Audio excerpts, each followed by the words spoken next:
नमस्कार दोस्तों, मेरा नाम शिवम शुक्ला। मैं आज बात करूंगा बीपीएससी टीआरई 4 नृत्य विषय के बारे में।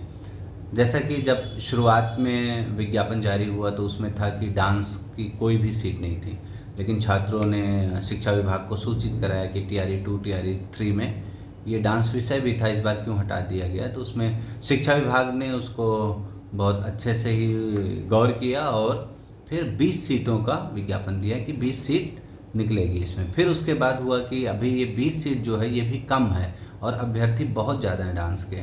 फिर शिक्षा विभाग ने बदलाव करने के लिए अधियाचना दी है, जिसमें 164 के करीब सीट डांस की आएगी। तो ये एक अच्छा अमाउंट में सीट आ रही है, एक अच्छी वैकेंसी आ रही है। तो जितने भी डांस के अभ्यर्थी हैं उनसे मैं यही कहूँगा कि वो बिल्कुल पढ़ाई पर लग जाएं।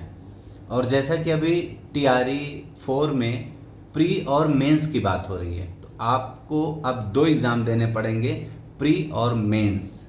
उसमें भी निगेटिव मार्किंग भी कर दिया गया। तो ये समझिए कि टीआरई 1, 2, 3 जो हुआ उसकी अपेक्षा टीआरई 4 टफ होने वाला। हालांकि अभी लोग कुछ बातचीत कर रहे हैं सरकार से कि इसको निगेटिव मार्किंग और एकल परीक्षा किया जाए, लेकिन ये विभाग का मैटर है, वो क्या करेगा। जब कुछ लेटर निकलता है तो उस विषय में बात करेंगे।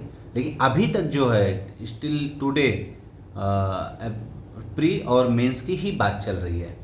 तो प्री के लिए आपको क्या पढ़ना होगा, क्या सिलेबस, पहले कुछ सिलेबस था फिर उसको बदलाव किया गया है। अभी उसमें बाल मनोविज्ञान के लिए आया है कि बाल मनोविज्ञान 150 क्वेश्चन पूरे रहेंगे, जिसमें से 50% बाल मनोविज्ञान के लिए उसमें बाल मनोविज्ञान से रहेगा और 50% जो होगा जीके जीएस का होगा। जीके जीएस में 30% बिहार की पृष्ठभूमि से रहेगा और 20% क्वेश्चन और भी जीके जीएस हैं जो वो रहे। तो अभी तक का ये एक सिलेबस है। अच्छा, एक चीज़ और ध्यान देने योग्य बात है कि इसमें जो ऑप्शन आने वाले हैं ABCDE, अगर आपको उस प्रश्न का जवाब नहीं देना है तो वो ऑप्शन ई सेलेक्ट करना होगा। इसका बहुत ध्यान रखना। अगर आप कोई भी ऑप्शन नहीं सिलेक्ट करते हैं तो 1/3 मार्क्स आपके कट जाएंगे।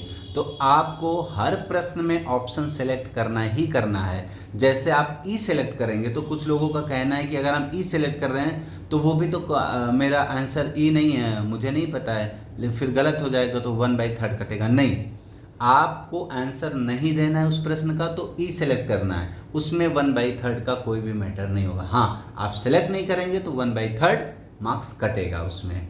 और डांस के लिए प्री के बाद, क्योंकि डांस के अभ्यर्थियों के लिए थोड़ा ये टफ पड़ जाता है कि वो उनको बीएड नहीं करना होता है, डीएलएड नहीं करना होता है, तो इस वजह से उनको जो बाल मनोविज्ञान आया है और फिर जीके जीएस भी थोड़ा सा टफ पड़ता है, क्योंकि वो सारी चीज़ों को नहीं पढ़ते हैं। लेकिन अब आपको पढ़ना पड़ेगा, आपकी अपनी कम्युनिटी में फाइट है, इसी में आपको फाइट करना है। तो अभी से आप लोग लग जाइए बिल्कुल प्री की तैयारी, पहले प्री की तैयारी में लगिए।